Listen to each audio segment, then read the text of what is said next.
सबका साथ सबका विकास। इस बार नगर पंचायत चुनाव में धानेपुर मुजैना से संजय सिंह बिसेन उर्फ बबलू भैया को अपना बहुमूल्य वोट देकर भारी मतों से विजयी बनाए। धानेपुर की जनता जिंदाबाद, संजय भैया जिंदाबाद, मुजैना की जनता जिंदाबाद। इनको जिताना है, नगर पंचायत बनाना है, अब की जिताना है, नगर अध्यक्ष बनाना है। संजय सिंह भैया को धानेपुर से विजयी बनाना है।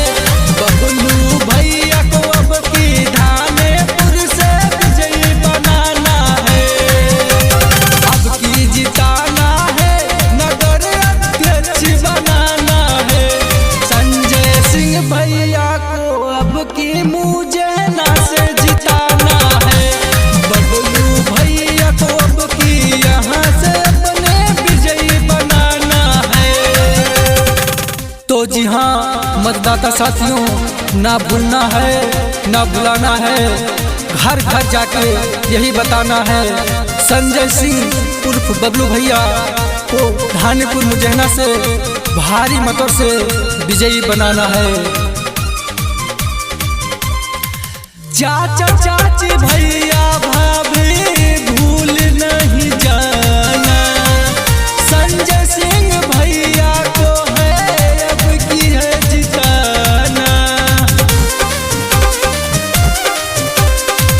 चाचा चाची भैया भाभी भूल नहीं जाना, संजय सिंह भैया को है अब की है जिताना।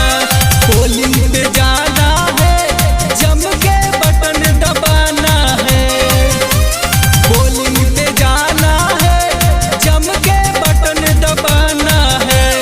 संजय भैया को अब की धानेपुर से विजयी बनाना है। संजय सिंह भैया को धानेपुर से विजयी बनाना है। जी हाँ मतदाता साथियों, अब की चुनाव में एक ही नाम एक ही पहचान, शिक्षित ईमानदार प्रत्याशी संजय सिंह बिसेन को भारी मतों से विजयी बनाना है। दुखिया गरीबों का ये रखेंगे ख्याल हो, धानेपुर की जनता